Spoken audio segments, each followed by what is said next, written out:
Saya mulai. Bismillahirrahmanirrahim. Assalamualaikum warahmatullahi wabarakatuh.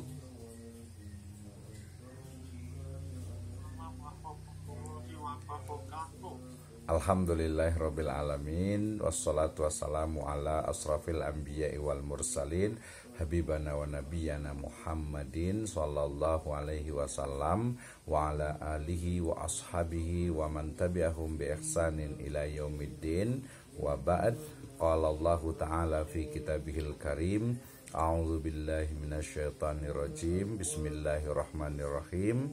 Ya ayyuhalladzina amanu atiullaha wa atiur rasul wa ulil amri minkum fa in tanaza'tum fi syai'in farudduhu ilallahi wa rasuli in kuntum tu'minuna billahi wal yaumil akhir dzalika khairu wa ahsanu ta'wila. Wa qala Rasulullah sallallahu alaihi wasallam anna imra'atan min Juhainata ja'at ila Nabi sallallahu alaihi wasallam faqalat inna ummi nadarat an tahujja falam tahujja hatta matat afa ahujju anha qala na'am hujja anha ara'aiti law kana ala ummiki dainun akunti qadiyatan aqdullaha fallahu ahaqqu bil wafa. Amma ba'd, fa in astaqal hadits kitabullah wa khairal huda hudan nabiyyu sallallahu alaihi wasallam. Alhamdulillah, syukur Allah subhanahu wa ta'ala yang telah memberikan kepada kita kenikmatan iman, Islam dan juga ihsan. Salawat dan salam sama-sama kita panjatkan kepada junjungan alam habibana wa nabiyyana Muhammadin sallallahu alaihi wasallam, kepada seluruh ahlul baitnya, para sahabatnya, serta orang-orang yang senantiasa mengikuti jejak sunnahnya hingga akhir zaman. Saya ucapkan terima kasih kepada seluruh mahasiswa di program studi Ilmu Ekonomi Syariah ya UPN Veteran Jakarta ya. Ini adalah kelas besar dan kita akan membahas tentang bagaimana salah satu dari adillatul ahkam atau sumber dan juga dalil hukum di dalam Islam, yaitu qiyas. Kita akan membahas tentang qiyas, teori dan juga implementasinya dalam ekonomi, bisnis dan keuangan syariah ya. Saya awali dengan firman Allah Subhanahu wa taala dalam Quran surat An-Nisa ayat ke-59, di mana Allah Subhanahu wa taala berfirman, a'udzubillahi minasyaitonirrajim, ya ayyuhalladzina amanu, wahai orang-orang yang beriman, ati Allah, taatlah kepada Allah, wa atiur rasul, dan taatlah kepada Rasul, wa ulil amri minkum, dan juga ulil amri di antara kalian. Fa in tanaza'tum fi syai'in, apabila kalian berbeda pendapat tentang suatu masalah, farudduhu ilallahi war rasul, maka kembalikanlah kepada Allah dan Rasulnya, in kuntum tu'minuna billahi wal yaumil akhir, jika kalian beriman kepada Allah dan Rasulnya, dzalika khairu wa ahsanu ta'wila, yang demikian itu adalah lebih baik akibatnya ya. Jadi konteks ayat ini dengan qiyas itu adalah dalam kalimat farudduhu ilallahi wa rasulih ya, maka kembalikanlah kepada Allah dan Rasulnya. Farudduhu ilallah, farudduhu ila kitabillah, dikembalikan kepada Allah, maknanya dikembalikan kepada Al-Quran.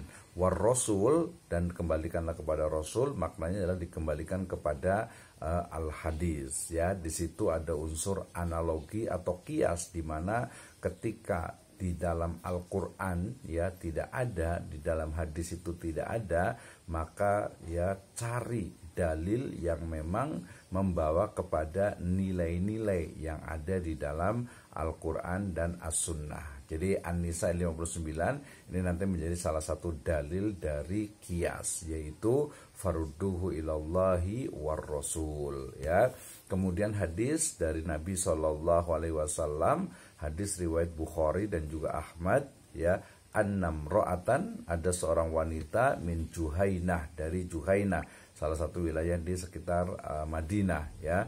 ja'at ila Nabi sallallahu alaihi wasallam, mendatangi Kanjeng Nabi Muhammad sallallahu alaihi wasallam, faqalat, kemudian dia mengatakan, perempuan itu, inna ummi nadharat, sesungguhnya ibuku pernah bernazar antahujja, untuk melaksanakan ibadah haji.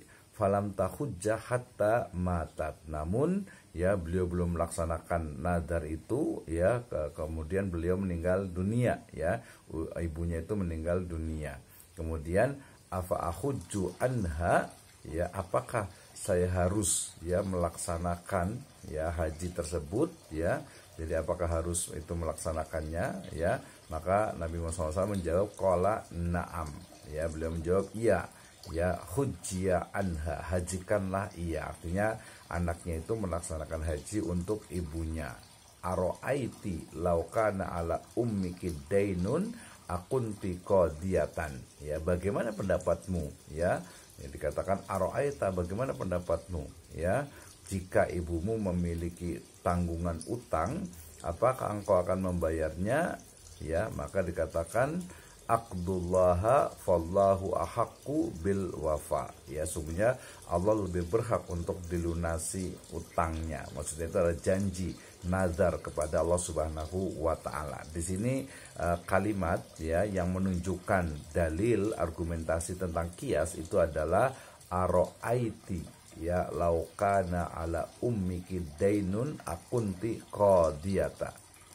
Di sini ada bagaimana pendapatmu, ya menggunakan logika, menggunakan analogi, ya menunjukkan bahwasanya utang kepada Allah Subhanahu wa taala dalam bentuk nazar itu lebih utama untuk laksanakan. Baik, awali kita, insya Allah kita akan belajar hari ini terkait dengan pertama adalah definisi ya atau pengertian dari kias. Kemudian yang kedua kita akan belajar tentang rukun dan syarat kias ya, kemudian jenis-jenis dari ilat, nanti kita akan belajar ilat itu apa, kemudian dasar hukum dari kias ya, contoh-contoh kias, dan terakhir implementasi kias bidang ekonomi syariah. Ya. Baik, sebelum kita bicara tentang etimologi ya, bahasa ya, secara bahasa dari kias kita pahami bahwasanya ya kias itu adalah analogi ya. Kenapa ini penting? Karena dalam perkembangan dari ekonomi, bisnis, dan keuangan syariah itu meniscayakan adanya pengambilan penetapan hukum yang tidak ada secara qat'i di dalam Al-Quran dan As-Sunnah ya. Maka ketika ada satu permasalahan ya dalam ekonomi, bisnis, dan keuangan syariah, kemudian tidak ada dalilnya di dalam Al-Quran dan As-Sunnah, maka kemudian digunakanlah nanti salah satunya adalah kias ya. Selain juga nanti ada ijma, ada istihsan, ada istislah, ada maslahah, ada syar'u man qablana, ada qaulus sahabi, ada uraf, dan juga ada saddu dzari'ah. Semuanya adalah metode ijtihad ya, cara untuk menetapkan hukum yang telah dirumuskan oleh para ulama ya. Jadi kias ini digunakan untuk peristiwa permasalahan yang tidak ada dalilnya secara qat'i di dalam Al-Quran dan As-Sunnah. Baik, kita awali dengan pengertian dari kias. Al-kiasu fi lughatin bimakna al-qadar. Jadi kias secara bahasa artinya itu adalah qadar. Ya, qadar itu artinya adalah kadar. Kadar itu artinya adalah ukuran. Kita di Ramadan ini ya bersamaan nih dengan malam Lailatul Qadar. Sama tuh ya. Jadi kalau kita belajar kias hari ini, kita belajar tentang qadar ya, malam Lailatul Qadar. Qadar artinya itu adalah mengukur ataupun juga menyamakan antara dua hal ya atau lebih, baik yang konkret ya seperti benda-benda yang dapat dipegang, diukur dan sebagainya, maupun benda yang abstrak seperti kebahagiaan, kepribadian, dan juga yang lainnya. Jadi kias secara bahasa maknanya itu adalah mengukur ya, mengukur kemudian menyamakan, ya bahasa kerennya biasanya menganalogikan, ya menganalogikan. Misalnya ya satu benda ya tingginya itu 1 meter, ya. Nah kemudian ada manusia tingginya itu 1 meter. Oh berarti tinggi antara manusia dengan benda itu sama-sama 1 meter. Nah itu adalah analogi atau kias, ya.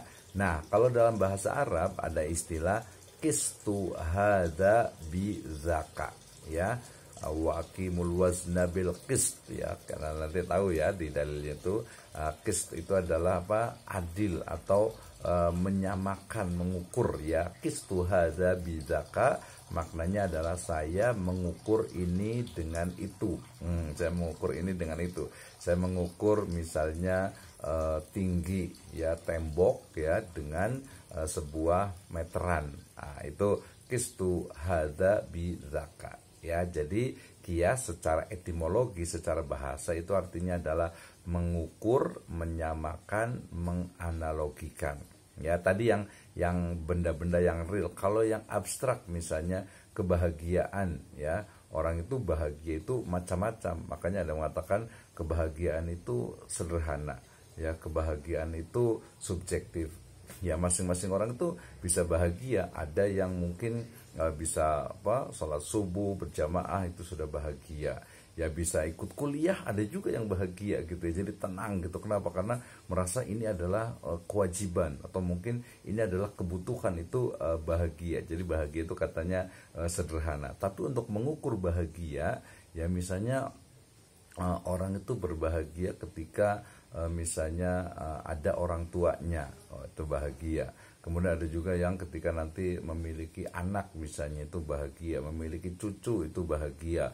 Oh lulus dari kuliah itu juga bahagia gitu ya. Selesai di semester ini bahagia. Atau mungkin ada juga yang mau lebaran ya bahagia gitu ya. Kenapa? Karena bisa liburan, dikit lagi liburan ya pekan ini insya Allah ya. Jadi bahagia, senang-senang jalan-jalan bahagia. Nah nanti misalnya nih ya, mungkin ada yang bahagianya itu suka pergi ke pantai. Senang banget ke pantai, bermain air, ombak gitu ya. Nah tapi ada juga yang suka ke gunung, naik gunung. Kalau sudah di atas itu bahagia sekali gitu ya. Atau mungkin ada yang nonton bola nih, senang banget gitu ya, bahagia banget nih nonton bola gitu. Tapi ada juga yang satu lagi nonton pengajian, nonton ustadz, bukan nonton sih ya kalau ustadz ya. Pokoknya bahagialah, senang gitu. Jadi kias itu ya menyamakan antara satu hal dengan hal yang lainnya yang ada alat ukurnya. Bahagia ya. Kepribadian mungkin ada yang pemberani, ada yang mungkin agak sedikit penakut gitu ya, ada yang sedikit mungkin baperan gitu ya. Itu juga kepribadian. Nah, kalau kepribadian nanti biasa diukur ya, diukur dari sisi alat mengukur kepribadian itu seperti apa, misalnya ada feeling introvert gitu ya. Kemudian juga ada lagi INFJ misalnya, banyak ya mirip tuh. Oke, baik. Nah, itu secara bahasa, secara istilah, secara terminologi, bahwa yang namanya kias itu adalah mengembalikan hukum furu ya atau cabang kepada hukum usul atau pokok dengan sebab adanya ilat yang sama. Agak sedikit yang belum biasa mungkin agak bingung nih ya, mengembalikan hukum furu cabang kepada hukum usul atau pokok dengan sebab adanya ilat. Ya maknanya adalah ya kembali kepada hukum, ya kembali kepada hukum utama di dalam Al-Qur'an ataupun di dalam hadis karena memiliki ya ilat. Ilat itu simpelnya adalah sebab yang sama. Ya, contoh mudahnya dalam Islam ya, di dalam Al-Qur'an disebutkan innama harrama alaikumul maitata waddam walahmal khinzir wa ma uhilla bihi li ghairillah ya. Kemudian di ayat yang lain dikatakan ya ayyuhalladzina amanu, wahai orang yang beriman, dikatakan apa? Innamal khamru, sesungguhnya khamr, wal maisir, wal ansab, wal azlam rijzun min amali syaitan fajtanibuh. Ya, sesungguhnya wahai orang yang beriman, sesungguhnya khamr ya, kemudian juga maisir, berjudi, kemudian juga mengundi nasib, ya, itu adalah rijzun min amali syaitan, itu adalah najis, itu adalah perbuatan syaitan, fajtanibu, ya. Di sini menunjukkan bahwasanya khamr itu adalah haram. Khamr itu adalah minuman keras, gitu ya. Nah, di zaman dulu itu khamr itu terbuat dari anggur yang kemudian difermentasi sehingga memabukkan. Nah, ketika kita bicara, oh berarti di dalam Al-Quran tuh hanya khamr saja, hanya minuman keras saja. Kalau zaman sekarang berarti ya ada apa tuh, wine gitu ya, anggur maksudnya itu minuman anggur yang memabukkan, bir gitu ya, itu yang haram ya, jelas. Tapi kemudian bagaimana dengan misalnya narkoba gitu ya, mana dalilnya? Nah, jadi keharaman dari narkoba ya, narkotika dan zat adiktif lainnya, penyalahgunaannya ya, itu haram berdasarkan dalil qiyas. Kenapa? Karena narkoba ya itu sama-sama ya merusak akal, kemudian menjadikan orang itu tidak sadar ya. Di dalam sebuah hadis dikatakan bahwa kullu muskirin haramun, semua yang memabukkan ya, semua yang menghilangkan akal, yang menghilangkan kesadaran itu adalah haram. Nah, jadi jelas ya bahwasanya keharaman dari narkoba itu adalah dengan dalil qiyas ya. Nanti ya bunga bank itu juga tidak jauh berbeda, walaupun nanti kalau bunga bank itu dia haramnya itu adalah karena ada fatwa dari Majelis Ulama Indonesia. Nah, itu ya. Nah, kemudian tadi saya ingin bicara juga tentang, karena tadi bicara tentang narkoba, bicara juga tentang misalnya vape ya, vape ataupun juga rokok gitu ya. Kalau ada mengatakan rokok itu haram ya, dasarnya apa?